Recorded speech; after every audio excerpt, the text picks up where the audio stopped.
of soft kisses brushing against skin. Blinking his eyes open, he found Megan sitting beside him. Her lips curved into a warm smile. "Good morning," she greeted him cheerfully. "You were sleeping so soundly." With a yawn and a stretch, Andrew reached out, pulling her close. Today was going to be a long one. First he had to drive her to the train station, then head to work, and later he had plans to catch up with friends. "Remind me again, when will you be back?" he asked, watching as she zipped up her suitcase. 3 days from now," Megan replied, tucking in the last few items for her trip. "We have an informal meetup today, and the conference officially starts tomorrow." Although she was only traveling to the next town for a short while, her luggage was packed to the brim with clothes and shoes. Andrew felt a pang of sadness. He had always disliked goodbyes, and this morning, a strange unease crept over him. "I'm really going to miss you," he murmured. Megan wrapped her arms around him from behind, nuzzling her face into his neck. The drive to the station, the goodbye kiss, work. The day passed in a whirlwind. His phone kept buzzing with notifications.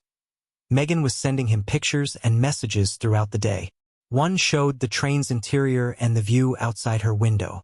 Another was from a cozy restaurant where she and her colleagues had lunch. By evening, Andrew knew almost every detail of her schedule, where she was eating, which street her hotel was on, and exactly where the conference would take place. Just as he was heading out to meet his friends, his phone vibrated once more. A short message from Megan popped up. "Just got to the hotel. I'm exhausted. Turning off my phone. Crashing for the night." Andrew smiled, typing a quick reply. "Sleep well, love. Sweet dreams." Then he slipped the phone into his pocket. Outside the bar, his friends Mike, Jay, and David were already waiting. "Hey man," Mike greeted, slapping him on the back. They exchanged handshakes before stepping inside. "So, how's it feel being a free man tonight?" David teased, grinning. The others laughed, but Andrew merely chuckled, shaking his head. Unlike him, they were all still single. Seated at a table with drinks in hand, the conversation flowed easily, but Andrew couldn't shake the lingering sense of emptiness. "Dude, lighten up," Mike nudged him after noticing his lackluster mood. "It's been forever since we got together, and you look like you're at a funeral." Andrew sighed. "I can't help it. I miss Megan," he admitted honestly. "I'm this close to just driving over there. I should have taken time off and gone with her." His friends groaned in unison. "You're hopeless, man," one of them muttered. 15 minutes later, Andrew still hadn't even touched his drink. Suddenly, he made up his mind. He shot up from his seat, muttered a quick goodbye, and headed outside to call a taxi. First, he'd stop by his place to grab his car. Then he was off. Excitement bubbled in his chest as he drove, the idea of surprising Megan fueling his adrenaline. 200 kilometers wasn't that far. The road stretched ahead, mostly empty, with streetlights flashing past in a rhythmic blur. As he approached the city, he slowed down, quickly punching the hotel address into his GPS. "Turn left in 20 meters. You have arrived at your destination." The robotic voice guided him to a sleek, upscale hotel in the heart of downtown. At the reception desk, a bright-eyed woman greeted him with a welcoming smile. Her name tag read Veronica. "Good evening, sir. How can I assist you?" Flashing his most charming grin, Andrew leaned forward. "Hey, Veronica. I'm here to surprise my wife. She's staying in room 278. Her fingers flew across the keyboard. "Let me just confirm that for you," she said, still smiling. Her brows furrowed. "There's no one by that name in our system, and room 278 is unoccupied." A cold wave of dread washed over him. His legs wobbled beneath him.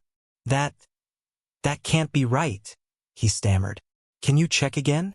Maybe under these names." He rattled off the names of Megan's colleagues, the ones she was supposed to be attending the conference with. Veronica shook her head once more, concern creeping into her expression. "I'm afraid none of those names are in our records either."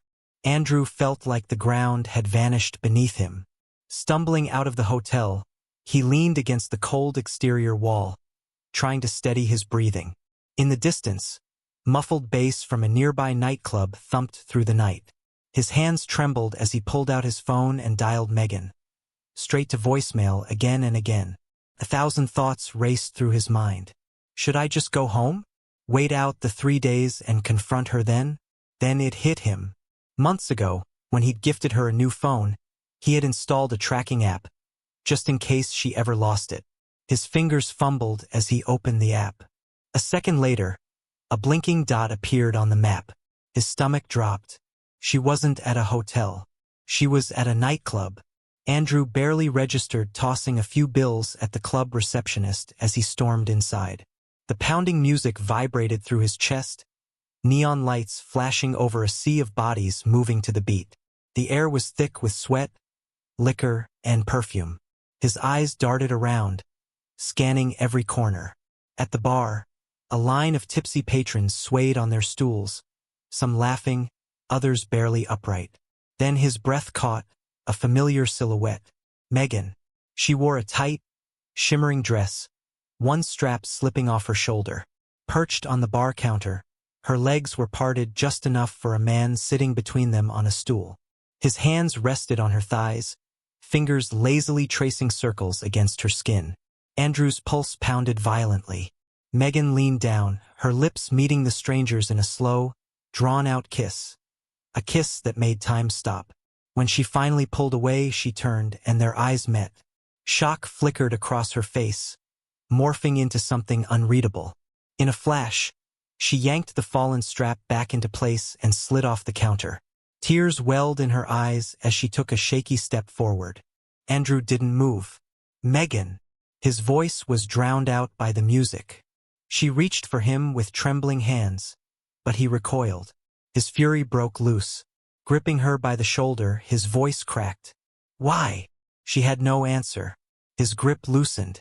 His arms fell to his sides. Turning on his heel, he shoved through the crowd, the deafening music fading into white noise. Rain pelted against the windshield as he sped down the highway, his wipers struggling to keep up. His breath came in ragged gasps. For a brief second, he considered calling his father. How did you survive when Mom left? But he swallowed the thought. That was a pain his father had already endured once. He wouldn't drag him through it again. By morning, Andrew had gathered every trace of Megan from their home.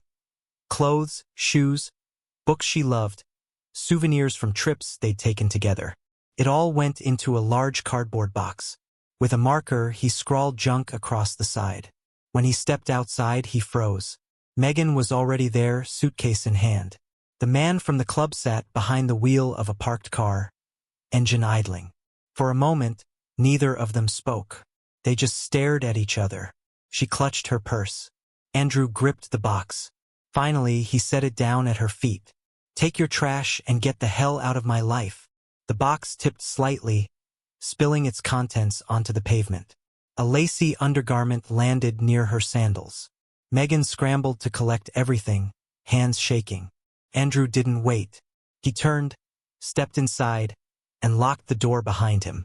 For the first time in days, his chest felt lighter. Megan moved in with the other man almost immediately, but she never pushed for marriage. Deep down, she feared he'd leave her just as easily. The months dragged on. At first, she convinced herself that things would settle, that happiness was just around the corner. But the man she had chosen was nothing like Andrew. He treated her more like a servant than a partner. No affection, no appreciation. She kept telling herself it would get better. That warmth would come back, right? But it never did. All he did was take. And then the violence started. At first, it was small things. An arm gripped too tight, a shove in frustration. Then came the real bruises, hidden beneath long sleeves and makeup. She avoided old friends, terrified they'd see what she had become. Then, one night, after a particularly brutal beating, she found herself in a hospital bed. Her parents came. They took her home. She spent weeks in silence, drowning in regret, reliving the moment she had thrown away the only real love she had ever known. And this time, there was no going back.